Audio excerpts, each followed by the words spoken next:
Good evening. First of all, can I say thank you to the insanely incredible work that Emily Quirk and the STFYD team have done for putting on an in-person event against absolutely all odds, and furthermore, listening to the student body to discount the tickets. For giving us the opportunity to cash in our student discounts till the very end. This is all during the lead up to 5th year PACES, and I'm not even sure I'm capable of thinking about doing that much work, so thank you very much, Emily and the STFYD team. We made it. ICSM class of 2020 plus one. We're doctors now. What? Oh my God. It's pretty amazing to think that we've spent almost a quarter of our life here, during which we've had experiences that have shaped us to the adults we are today. I remember a time when my greatest life stresses consisted of memorizing the Krebs cycle and topping up my Oyster card. We've quite literally grown up in medical school. And for me, that moment came in 3rd year, when I, a traditional South Indian boy with a sheltered upbringing, had to perform a cardiovascular exam on an actual woman, neither of which I was completely familiar with at the time, doing absolute wonders for the stereotype. I think a lot of us grew, or rather visibly aged, during our obs and gynae placements. Watching any birth in real life offered the perfect cure for post-peds broodiness. PPB. You can look it up.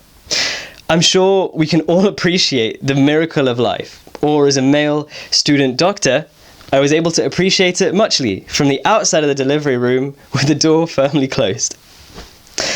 Looking back, it seems like every facet of medical school has given us a specific set of doctoring skills. Without us even realizing, we were chasing up FEO about exam and ICA information even before we knew what chasing up meant. The whole year WhatsApp group taught us how to deal with potential workplace tensions, maybe.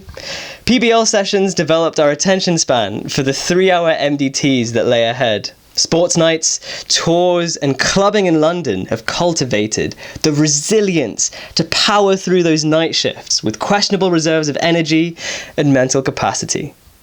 And Matupo taught us to feel. Medical school. The only place where staying one lecture ahead of your students and making notes about it rebrands you as a demigod. I owe an embarrassing amount of my degree to older students as notes. Thanks, Laz. And I just really hope I can control F my way through life from this point on. Exams could have been a lot worse. We must be the only year, Imperial, to essentially do 5th year twice, potentially contributing to the massive spike in management consultancy applications. I actually never thought, not even in my wildest dreams, I'd miss the energy of being with the year in a path lecture. While it's easy to dwell on the negatives of our final 2 years being pandemic adjusted, I'm really going to miss the bastion of medicine that is Prof. Mirin and Prof. Sam for showing us the ropes, whether that be a painstakingly Bob Ross style thyroid drawing class or individually memorizing all of our names and faces and holding a final exams walkthrough to ensure we all pass. It's really made me realize how grateful we are to have had 4 years of a normal medical degree. And I feel for the current freshers and second years that are not able to experience some of the best years med school has to offer. We, as a collective group of people, are incredibly privileged to have been supported by Imperial and given the best opportunities, whether that might be funding, research, or sheer access to world leaders in their respective fields. We are lucky we've had the chance to learn medicine in the most competitive UK deanery. Chell West looks like something out of a Hollywood film. It's a place where you hear things like, "Horatio, stop bothering the physio," and I'd have a breakdown, but I've got a facial at 3. I'd like to take some time to reflect on a memory that I've kept coming back to throughout my time here.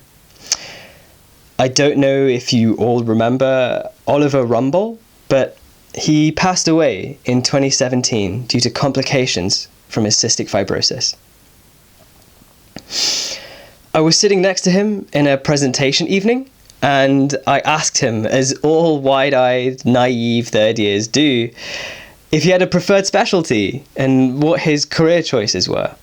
He looked at me and said, I am just happy to be here. I'm not sure if my life expectancy affords me that choice. His words have stuck with me since and help me whenever I feel backed into a corner or overwhelmed. And I wanted to share this with you all as a reminder to take things day by day. Thank you all for a fantastic 6 years, and I wish you all the best with your endeavours.